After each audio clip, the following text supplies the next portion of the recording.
The discussion over this legislation has been contentious, and my vote in favor of it did not come lightly. I've had many calls to my offices, and I have listened to each one of you and your concerns.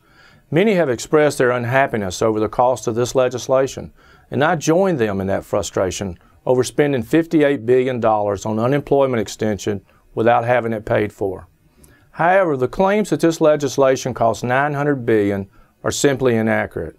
1/9 of this bill spends money. The remaining parts are simply extending current tax law, so the cost is effectively nothing.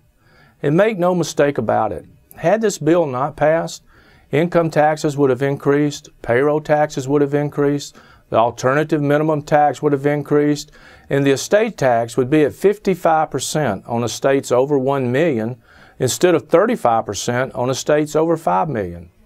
I came to Washington to make government smaller, not bigger.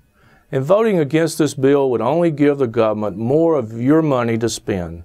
I want you to have your money to spend. We don't have a revenue problem in Washington. We have a spending problem. Now, I don't want to raise taxes to pay down the deficit. I want to cut spending to pay down the deficit. I have never supported the idea of raising taxes to pay off the deficit and never will. The only way to pay down the deficit is for Washington to get serious about cutting federal spending. Failure to renew these tax cuts would have had a profoundly negative impact on American families and small businesses. American families would have lost roughly $100 per week from their paychecks. That's $400 a month that they need to feed their children and to pay their bills.